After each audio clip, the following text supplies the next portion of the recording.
Ration कार्डची KYC करायला सांगितली होती. ज्यांनी केवायसी केली नाहीये किंवा ज्यांची केवायसी अपूर्ण आहे, त्यांचं रेशन बंद होणार आहे किंवा त्यांचं नाव काढून टाकण्यात येणार आहे. तर ऑनलाईन घरी बसून कशी आपण केवायसी करू शकतो, ते आपण या व्हिडिओमध्ये पाहणार आहोत. प्ले स्टोअरवरती मेरा केवायसी सर्च करायचं, हे ॲप दिसेल ते इन्स्टॉल करून घ्यायचं. इन्स्टॉल केल्यानंतर ओपन करायचं.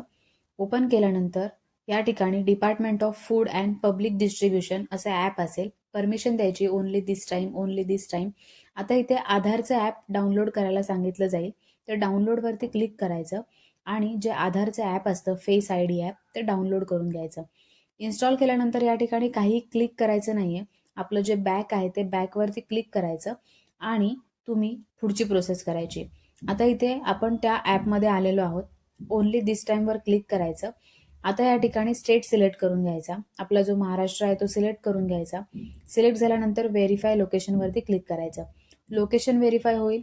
नंतर तुम्हाला तुमचा आधार कार्ड नंबर टाकायचा आहे. आता या ठिकाणी तुमचा जो आधार कार्ड नंबर आहे तो टाकायचा. आधार कार्ड नंबर टाकल्यानंतर OTP येईल.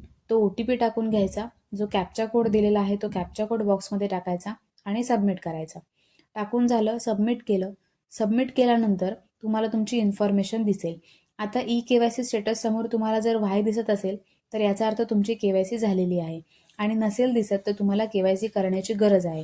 तर इथे फेस केवायसी म्हणून ऑप्शन आहे, त्याच्यावरती क्लिक करायचं. कन्संट आहे त्याला ॲक्सेप्ट करायचा.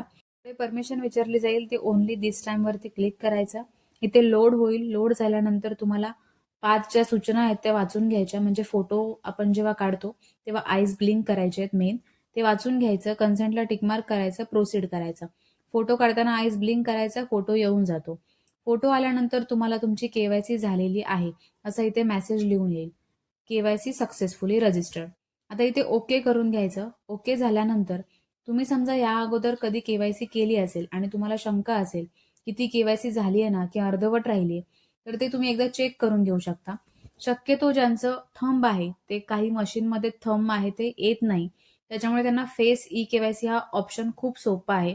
त्या लोकांना तर ह्या ॲपद्वारे केवायसी करायला सोपी जाणार आहे. त्यांनी सुद्धा आणि इतरही अजून कोणाला दुकानावर जाऊन केवायसी करणं शक्य नाहीये, त्यांच्यासाठी सुद्धा बेस्ट आहे. थोडा वेळ लागतो पण केवायसी होऊन जाते. इथे तुम्ही स्टेट सिलेक्ट करून घ्यायचा, प्रोसीड करायचं, आधार नंबर टाकायचा, OTP जनरेट होतो, तो OTP येईल तो टाकायचा, कॅप्चा आहे तो बॉक्समध्ये टाकायचा आणि सबमिट करायचा. सबमिट केल्यानंतर तुम्हाला या ठिकाणी तुमची केवायसी झाली की नाही तिथे वाय लिहून आलं तर समजून जायचं की तुमची केवायसी झालेली आहे. आणि जर काहीच लिहून नसेल आलं याचा अर्थ तुमची केवायसी झालेली नाहीये. ज्यांच्यासाठी हा व्हिडिओ महत्त्वाचा आहे त्यांच्यासोबत तुम्ही शेअर करू शकता.